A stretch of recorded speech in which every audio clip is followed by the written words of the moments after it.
Hello Christina, today I would like to talk to you about supernovae, about Tycho Brahe, and about how careful measurements can help shape our worldview. Let us go on a journey of the imagination for a moment.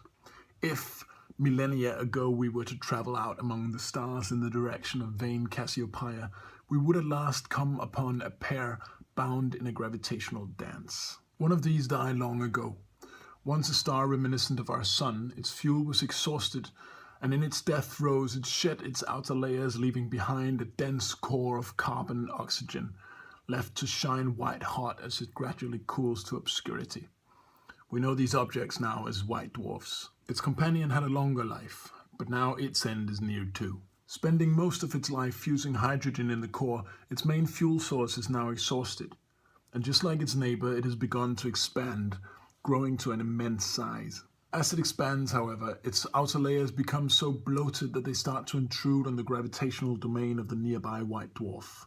Thus, matter from the dying star begins to spill over onto the surface of its long-dead neighbor. By this process, the white dwarf gains mass and becomes heavier. Eventually, enough matter is being poured onto the white dwarf that its core is being squeezed with such immense strength that the carbon and oxygen atom themselves are unable to sustain the pressure. As the structural integrity of the very atoms fail, the white dwarf collapses, releasing energy so rapidly that it unbinds in a supernova explosion. The light from this cataclysmic explosion is brighter than anything in the Milky Way.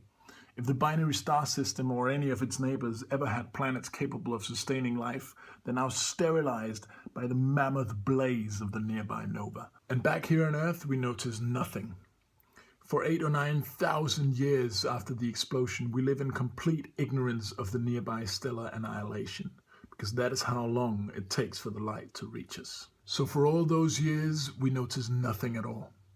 Before its death, the star was far too faint to be seen with the naked eye. Until one day, in the beginning of November 1572, when humans looked up to see a new light in the sky shining bright enough to rival Venus. In the year that it took for it to fade, the supernova of 1572 was observed and described by many, perhaps most famously by the Danish astronomer Tycho Brahe.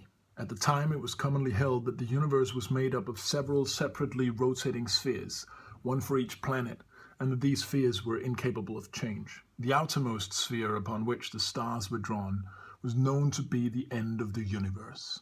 Behind it, only God. It was assumed that this new object had to be closer than the closest sphere containing the moon, because everything further out was unchangeable.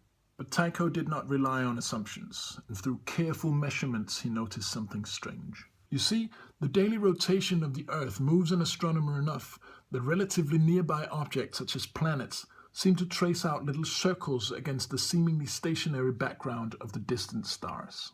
This phenomenon is known as parallax, and from measuring the size of the traced out circles, we can determine the distance to the observed object. These days, our telescopes are powerful enough that we can use this method to measure distances out to 300 light years or so. But in Tycho's time, before the invention of the telescope, only the distances to the known planets could be discerned this way. The stars themselves seemed motionless to the naked eye. And since this new light did not display this apparent motion, Tycho concluded correctly that it could not possibly be closer to us than the moon. It had to be as distant as the stars themselves, and with one stroke, the ancient idea that the stellar sphere was perfect and unchanging had to be cast aside. Now, it took some time before we abandoned the idea that the stars were all at the same distance on this great sphere at the end of the universe, and many great discoveries have been made since.